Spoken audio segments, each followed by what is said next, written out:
Coffee time too. The ghostie hasn't offered me any coffee in a while, but I have noticed some other activities, and thought I would share them.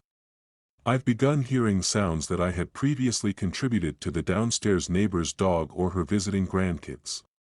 Nothing scary, the sound of a hard ball or similar object being dropped and rolled across a hardwood floor, footsteps crossing the room, and now and then a muffled voice that sounds like a young man. I've only clearly heard one word, Mom. Like I said, I had contributed these to the downstairs neighbor, problem. I'm hearing them, and she has moved out and the new tenants were still on the horizon. Since she left a key with me, in case of an emergency, burst pipe, etc. I decided to investigate. I should note here, that the sounds seemed to originate in my apartment, but because of acoustics and logic, I was more than willing to believe they came from downstairs. The only uncovered hardwood floor in my apartment is my bedroom. Her living room, hardwood, is directly beneath.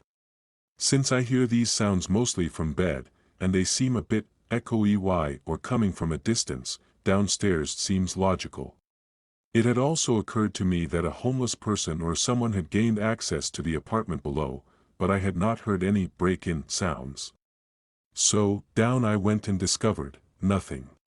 My neighbor hadn't left so much as an overgrown dust bunny in her wake, let alone something that could replicate the sounds I heard. There's been other times when I was the only tenant here during the past 10 years, so I'm well acquainted with the house's sounds, and these sounds were definitely not of the house's making. I even ventured down to the basement, that too was vacant. I locked up and returned to my own apartment, scratching my head. I've begun making notes of when I heard these things, the time, date, weather, how I was feeling, where I was in my apartment, to see if there's a pattern, but there doesn't appear to be.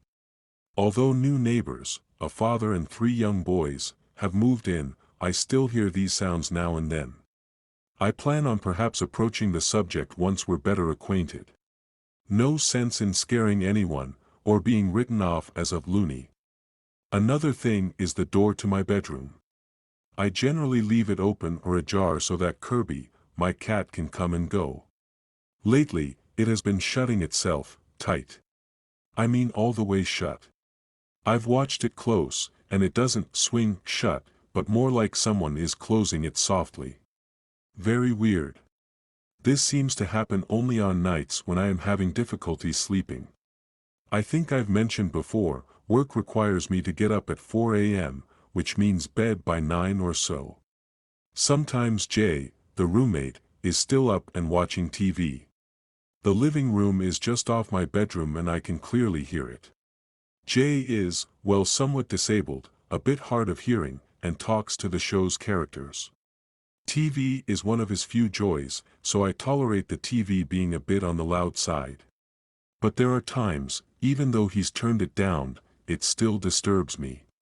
This is when I've seen my door close. It's exactly as if something is saying night to me. The first few times, I was a bit freaked, but there's a sense of comfort that comes with it. I don't worry that Kirby can't come in, his litter box is in the corner of my room, lucky me, because there's times I've heard him pawing at the door and have heard the knob turning. When I open my eyes the door is ajar. There are times, Kirby acts as if he sees something, or as if he's being petted or played with. And if he isn't skittish, then I know there's nothing to fear. Even if he is a weird cat.